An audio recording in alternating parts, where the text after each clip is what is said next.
Rich has a question about kind of. I guess he's wrestling with a lot of stuff. He likes the arguments for the existence of God, and the arguments for Jesus' resurrection are very strong. However, he's struggling with natural evil. He believes that the argument fails when people tell him, well, we just can't know what God's will is. And that's what they say when he's looking at like cancer and things like that. If we are just supposed to shrug and say, oh, in 1,000 years or whatever, this will all make sense, why doesn't this contradict the notion that we should use logic to assess events, or to assess whether or not God exists, or to assess whether or not Jesus really resurrected? Why is our rationality valid to unlock those types of secrets, but we have to ignore rational conclusions when bad things happen because God has some sort of all-encompassing viewpoint or something? At best, you reach the conclusion of a distant, if not deistic, view of God, in which we got a visit from Jesus 2,000 years ago to tell us things are going to be okay eventually in the end. All right. So it sounds like what he's saying is that he likes the arguments for the existence of God, but it doesn't make sense that there's natural evil still. He's not convinced. Right. Apparently, Rich, the explanation he's been given, if you can call it an explanation, is, well, this is a mystery. It's all just God's will or something. We'll all understand it better by and by. And he's making a very good point. If you're going to punt like that, it's a rational punt.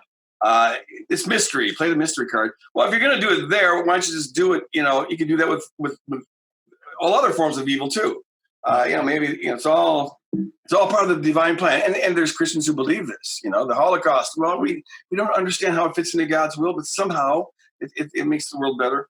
But see, I wouldn't go there. I don't think. I think you're right. We shouldn't rationally punt. Now, there's times where you have to accept that there's going to be things that are impenetrable to our understanding. Time, space. Those kind of things. Kantian antinomies, some call them. Immanuel Kant was a philosopher who outlined there's certain things that the mind just can't. No matter what we think about it, it's going to be a mystery. But a natural evil, I don't think, is one of them. Jesus spent his whole ministry healing people of different diseases, afflictions, and things like that. And all those things would qualify as coming under the category of natural evil. No human being afflicted you with leprosy. Nature did. And yet Jesus doesn't say, oh, mystery, we'll understand by and by.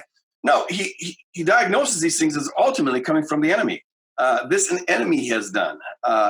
And then he manifests God's will by bringing healing to the person. So my conviction is that and this was the standard view in the early church, is that so-called natural evil, and I always put quotes around natural when I talk that way, because I don't think there's anything really natural about any evil. It is all the result of free agents choosing contrary to God's will. It's just that the agents, when you're talking about natural evil, are not human beings, although I think we often contribute to natural evil by our lack of stewardship of natural resources and things like that. But the primary agents behind that are Satan and the principalities and powers, who they were given some authority over aspects of creation.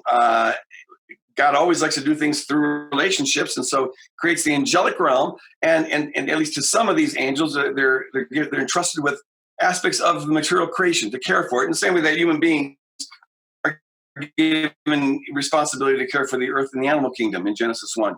But just like with human beings, when we rebel against God, we still have this authority over the earth and the animal kingdom, but we use it poorly. We often harm the earth and the animal kingdom rather than blessing it. So also these agents have used their authority to corrupt fundamental aspects of matter, so that it doesn't operate exactly the way that God created it to operate. An early church theologian, Athenagoras, calls Satan the prince of matter. He was entrusted with matter and all the forms of matter. He was like to be the architect. He almost gives him a creator role, but he's not a creator, but he is the manager sort of creation. And now he's gone AWOL. He's rebelled against God. So everything, as always happens, whenever an agent rebels against God, everything underneath them suffers. Everything that they were responsible for suffers. And so when we have earthquakes and COVID virus and all the other things that nature deals with us, everything I think in nature that is not consistent with the character of God that's revealed in Jesus Christ, is I think ultimately the result of other agents, other wills that are impacting it in a negative way. And that makes sense to what Rich is saying too, because he said really his frustration with this came when people would say things like, "We can't understand God's will." Whenever he would bring up natural evil, but that assumes that natural evil is God's will. And when you're trying to reconcile natural evil with a holy God who wills it, that's logically incoherent. And so, of course, you have to punt on that. There's nothing else to do. But when you realize, like you said, that no, that's not part of God's will. God is opposed to those things, and He is fighting against it. It's only then that I think that you can make a rational case for a holy God who is perfectly good. That's my conviction. There's a book by a philosopher, forget the first name, but the last name's Cregan. And it's animal suffering, and the will of God, whatever. But she uses this, uses the parable of the wheat and tares in Matthew 13. The parable where the farmer plants the seed and the crop's growing, but then at one point the servant comes to the master and says, "Hey, there's tares, there's weeds growing in your field." And that's when the farmer says, "Well, this an enemy has done. And so we'll let them grow together and we'll separate them at the harvest." And this Cregan, Creegan, talks about the cosmos being a wheat and tares cosmos. There's wheat, you see reflections of the glory of God everywhere, but there's these tares, things that are not consistent with the will of God found through all the creation. I think that's a good paradigm. And we can't separate the two. Like, I think all of creation is negatively impacted by the influence of the powers. My cute little dog, Gracie, we bought it.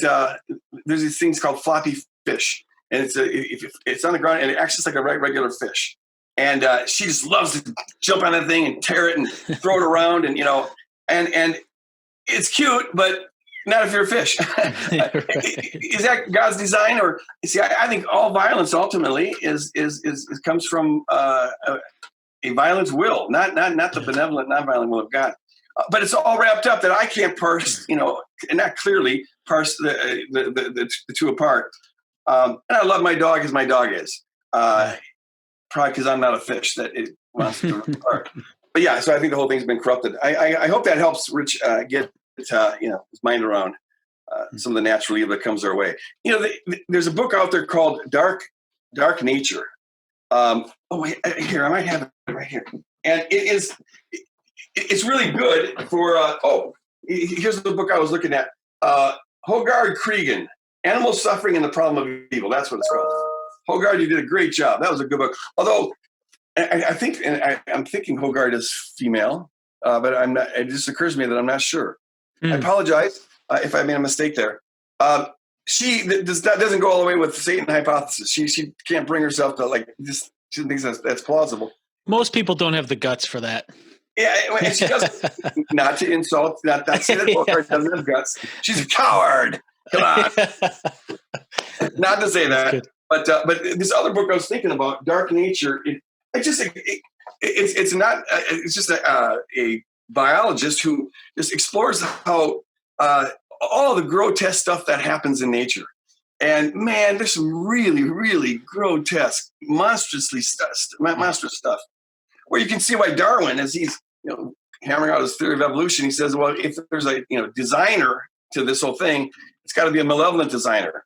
Nature is a story that's written by the devil's chaplain. And that's one of the reasons why he lost his faith. I think this is one of the areas where I think believing in Satan and the principalities and powers becomes very, very important. Because without that, you have no other agents to appeal to. And so now to explain natural evil, if you're going to explain it at all, not just punt, say, oh, it's mysterious will of God. But now you have to, people try to look at intrinsic, like what are the intrinsic limitations of nature being created, and try to argue that it couldn't have gone any other way or something like that.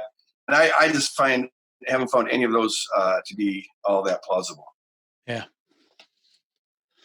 Good. I should mention here one last thing, and there's a book that will be coming out next year. It's edited by Beth Snodderly and one other person who I can't recall at the moment. And it's a collection of essays on this topic. It will be called, I think, Nature in the Travail of Creation, I think was the tentative title. And it's a collection of essays by theologians and scientists exploring this idea that nature as it is now has been corrupted.